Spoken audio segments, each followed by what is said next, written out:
भगवान देवर्षि नारद जी ने भक्ति के सूत्र में वर्णन किया कि स्त्रीणाम धनस्य नास्तिकानाम वैरिणाम च चरित्रम ना श्रोतव्यम।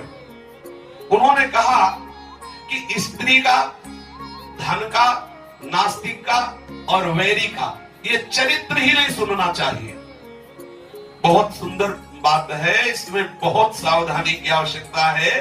कह रहे हैं कि क्यों नहीं सुनना चाहिए? भाई किसी स्त्री के रूप की बात, किसी स्त्री के स्वभाव की बात हो रही है तो हमें सुनने में क्या परेशानी है? तो कह रहे हैं यस्य मनः स्त्रियास् चिंतने संलग्नम सा भगवत चिंतनम कथमपि न कर्तुम शक्नोति। जिसका मन स्त्री का चिंतन करने लगा उसके सामर्थ्य नहीं है जो भगवत चिंतन कर सके। बहुत सावधान आचार्यों की वाणी है। यदि हम सिद्धांत को सुनेंगे, पूज्य पंडित गया प्रसाद जी महाराज से किसी ने प्रश्न किया कि बहुत सत्संग होते हैं और बहुत भगवत कार्य होते हैं लेकिन भगवत भाव रहित देखा जाता है, तो पूज्य बाबा ने कहा कि खूब साधन भक्ति का करो लेकिन आप असाधन असद आचरण यदि करते रहोगे तो कभी अनुभव नहीं होगा आपको। सत्संग करने वाला एकांत में असद आचरण करता है, सत्संग सुनने वाला एकांत में असद आचरण करता है। बाहरी साधन भक्ति का और आंतरिक एकांत में उसके असद आचरण बिल्कुल अनुभव नहीं होगा। सावधान रहे, व्यवहार में भले त्रुटि हो जाए लेकिन एकांत बहुत पवित्र होना चाहिए। साधक का एकांत पवित्र होना, और हम व्यवहार बहुत शुद्धि से करते हैं। व्यवहार में हर वो लक्षण दिखाएंगे जिससे सबको लगे कि हम त्यागी महात्मा है, लेकिन एकांत में हम विषय सेवन करते हैं, इसी से हमें भगवद आनंद का अनुभव नहीं होता। तो हम एकांत पवित्र कैसे करें? तो कह रहे हैं कि यस्य मना स्त्रियास् चिंतने संलग्नम, जिसका मन स्त्री के चिंतन में संलग्न है, सा भगवत चिंतनम कथमपि न कर्तुम शक्नोति। वो किसी भी तरह से ऐसी सामर्थ्य नहीं प्राप्त कर सकता कि भगवत चिंतन कर सके, क्योंकि बहुत बड़ी महिमा है स्त्री शरीर की। जब भगवान ब्रह्मा जी ने मरीचार्य महापुरुषों को, बड़े बड़े ऋषियों को प्रकट किया सृष्टि बढ़ाने के लिए, तो जो प्रकट हो वही कहे हम तो समाधि में बैठेंगे। सनक सनंदन सनातन सनत कुमार बोले पिताश्री आपकी आज्ञा पालन हमसे नहीं हो सकती, हम तो भजन ही करेंगे। ब्रह्मा जी बड़े चिंतित हुए, एकांत में भगवान का चिंतन करके प्रार्थना की कि सृष्टि तो बढ़ ही नहीं रही। बोले हम एक बात बताते, वो कर लो, सृष्टि बड़े स्त्री की रचना कर लो, बस हो जाएगा।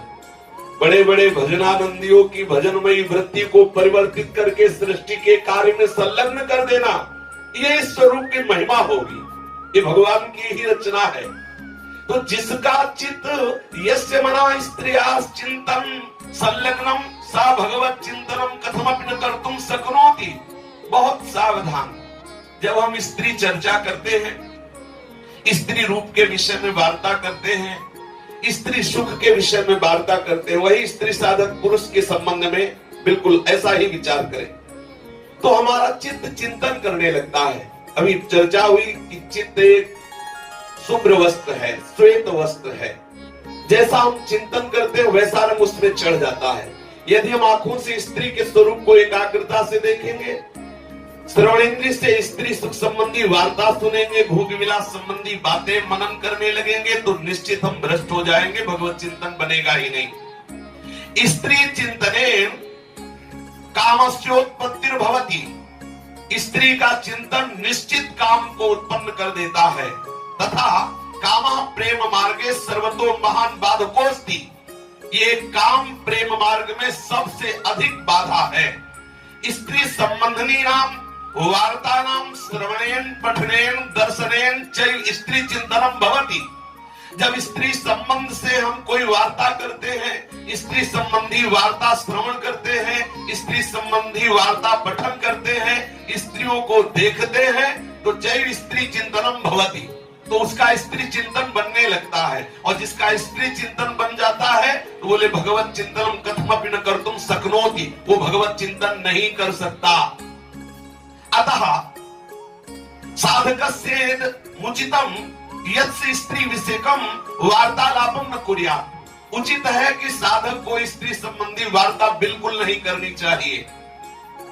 स्त्री संबंधी वार्ताम गानम वा न श्रुणुयात्। स्त्री संबंधी कहीं वार्ता हो रही हो, नहीं सुनना चाहिए। स्त्रियों के द्वारा गान हो रहा हो, नहीं सुनना चाहिए। एक बार किसी संत से सुना कि यदि कोई पुरुष लौकिक गीत भी गा रहा हो तो बड़े खड़े होके सुन ले। एकदम निषेध है, पर अगर सुन भी लिया तो ज्यादा फर्क नहीं पड़ेगा। लेकिन यदि स्त्री मधुर वाणी से गा रही और हाव भाव प्रकट करे, बिल्कुल मत देखना, भ्रष्ट होने में संशय नहीं है। स्त्री संबंधी वार्ताम गानम व न श्रोणियात्, बिल्कुल न सुने। स्त्री संबंधी चित्रम न पश्येत, स्त्री का चित्र कभी एकांत में न देखे।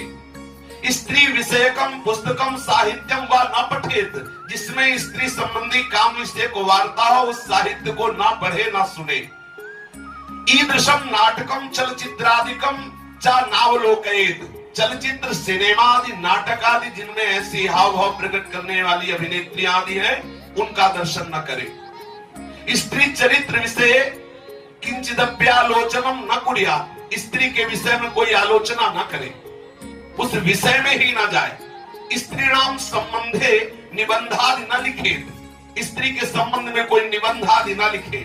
स्त्रीणाम मध्य न तिष्ठेत, स्त्रियों के बीच में न बैठे। तथा स्त्री ही सह अनावश्यकम न संगच्छेत, स्त्रियों के संग में अनावश्यक न चले। ये साधका गृहस्थाः स्युस्तैरात्मनो विवाहितां पत्नीं विहाय यथा संभव मन्यासाम स्त्रीणाम संपर्कात् स्वात्मा रक्षणीयः।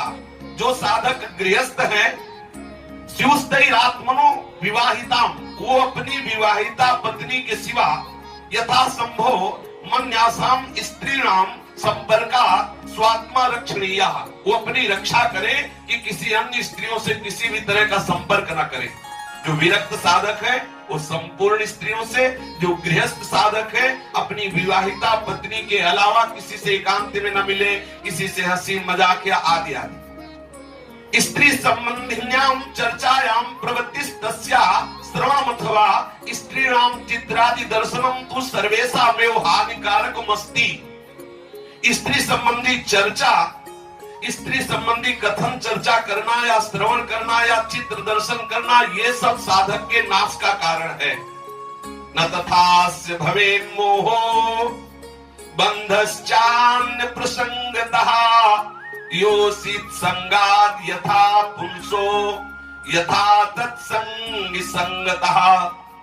स्त्रीणाम तथा स्त्री संगीनाम संगान मनुष्यस्य यथा मोहो बंधनम च प्राप्ते भवतस्तथा नान्येषां केषामपि संगात्। कह रहे हैं कि स्त्रियों के संग से और स्त्री संगी कामी पुरुषों के संग से जैसा मोह होता है, जैसा बंधन होता है, जैसा अंतःकरण पवित्र होता है, ऐसा किसी के संग से नहीं होता।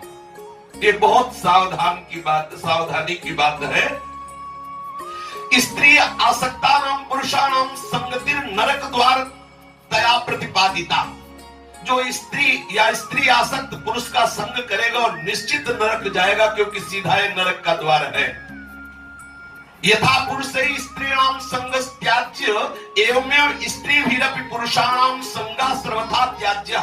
जैसे पुरुष साधक के लिए स्त्री सर्वथा त्याज्य, ऐसे स्त्री साधक को पुरुष का संग सर्वथा त्याग देना चाहिए।